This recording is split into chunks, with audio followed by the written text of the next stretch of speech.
Assalomu alaykum, hurmatli abituriyentlar. Bugun siz bilan 7-sinf darsligi bo'yicha umurtqali hayvonlarning xilma-xilligi, baliqlar, amfibiyalar va reptiliyalar mavzusi bilan tanishib chiqamiz. Bizga ma'lumki, yer yuzidagi hayvonlar umurtqasizlar va umurtqalilarga ajratiladi. Umurtqasizlarning 20 dan ortiq tiplari mavjud bo'lsa, umurtqalilarning faqatgina bitta tipi mavjud. Uni biz xordalilar tipi deb nomlaymiz. Xordalilar tipi 3 ta kenja tipni o'z ichiga oladi.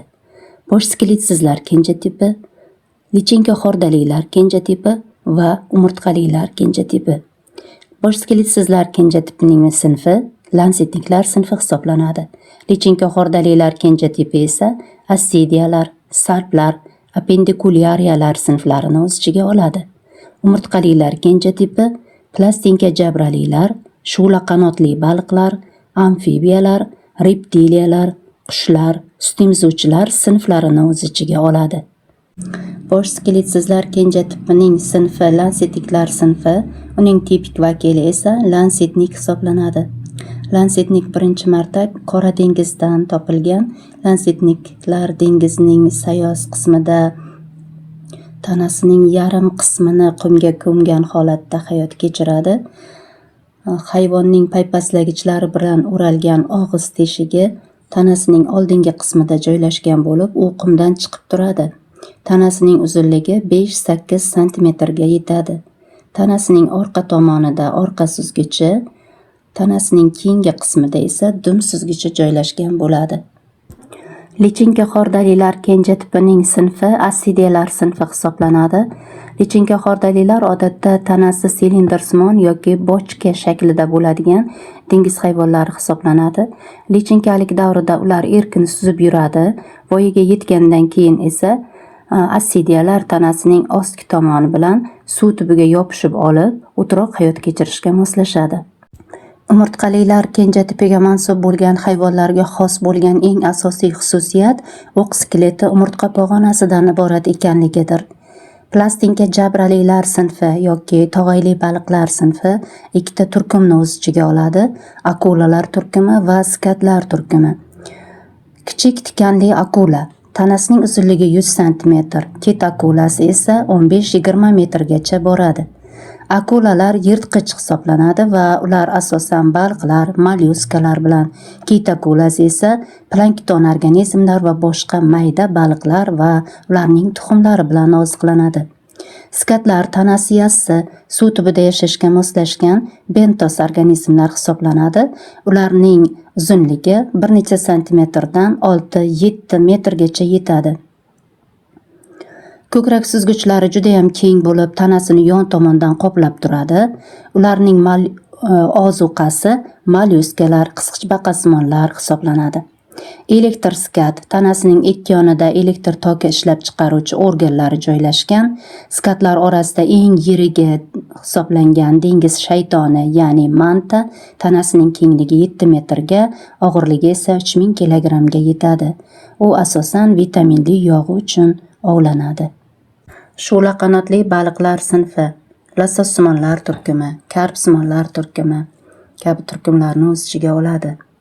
Suyakli baliqlar terisi suyak tangachalar bilan qoplangan. Tangachalarning o'sishi tufayli yillik halqalar hosil bo'ladi va yillik halqalardagi yo'l chiziqlarni sanash orqali biz baliqning yoshini aniqlashimiz mumkin bo'ladi. Baliqlar terisida juda ko'p bezlar joylashadi va bu bezlar ishlab chiqaradigan shilimshiq modda suzayotgan baliqning suvda ishqalanishini kamaytiradi. O'zbekiston suv havzalaridan baliqlarning 25 ga yaqin turi kashf qilingan. Farg'ona vodiysidan 2021-yilda fan uchun yangi bo'lgan Farg'ona yalang balig'i o'zbek olimlari tomonidan kashf qilindi. Baliqlarning juft suzgichlariga ko'krak, qorin suzgichlari, tog' suzgichlariga orqa, anal va dum suzgichlari kiradi va bu suzgichlar yordamida baliqlar harakatlanadi. Ayni vaqtda baliqlarning 36 mingdan ortiq turi mavjud. Baliqlarni zoologiya fanining ixtiyologiya bo'limi o'rganadi. Amfibiyalar sinfi, ya'ni suvda ham quruqda yashovchilar sinfi, dumlilar, dumsizlar va oyoqsizlar turkumlarini o'z ichiga oladi. Dumlilarga triton, salamandralar, dumsizlarga baqa va qurbaqalar, oyoqsizlar turkumiga esa halqali chervyaga misol bo'ladi. Yashil qurbaqaning terisi baqalarnikiga nisbatan quruq va dag'al bo'ladi. Orqa oyoqlari nisbatan kalta. Ular qurg'oqchilikka chidamliligi bilan baqalardan farq qiladi. Shuning uchun hayotining asosiy qismi quruqlikda o'tadi va qachonki urug'lanish davridagina suvga tushadi. Kechasi faol hayot kechiradi. Ular asosan hasharotlar bilan oziqlanadi. Yashil qurbaqa terisida sassiq hidli modda ishlab chiqaradigan bezlar bo'ladi. Amfibiyalarning 8500 ga yaqin turi ma'lum bo'lib, O'zbekistonda ularning tabiiy holda yashaydigan 5 ta turi uchraydi. Shulardan biri Perrin yashil qurbaqasi hisoblanadi. U 2019-yilda Navoiy viloyati hududida aniqlangan. Amfibiyalar sinfining oyoqsizlar turkumiga mansub bo'lgan oyoqsiz amfibiya halqali chervyagadir. Tanasi chuvalchangsimon halqalardan tashkil topgan. Yer ostida tuproqda harakatlanishi uchun bosh qismi mustahkam suyaklardan iborat bo'lgan g'ayrioddiy hayvondir. Reptiliyalar sinfi, ya'ni sudralib yuruvchilar sinfi 3 ta turkumni o'z ichiga oladi. Bular tangachaliklar, timsohlar va toshbaqalar. Tangachaliklarga kaltakesaklar va ilonlar misol bo'ladi. Reptiliyalar quruqlikda yashashga to'liq moslashgan hayvonlardir. Ularning terisi jarohatlanishi va qurib qolishini oldini olish maqsadida himoya qiluvchi muguz tangachalar bilan qoplangan bo'ladi. Toshbaqalar va timsohlar terisining ostida suyak plastinkalar bo'ladi. Toshbaqalar tanasi yelka va qorin tomondan muguz va suyakdan iborat bo'lgan qalin qalqon bilan qoplangan. Reptiliyalarning oyoqlari tanasining ikki yon tomonida joylashgan va kalta bo'lganligi uchun harakatlanayotganda qornini yerga sudrab harakatlanadi. Ilonlar va ayrim kaltakesaklar, sariq ilon masalan yoki urchiqsimon kaltakesak, bularning oyoqlari bo'lmaganligi uchun oyoqsiz kaltakesaklar hisoblanadi.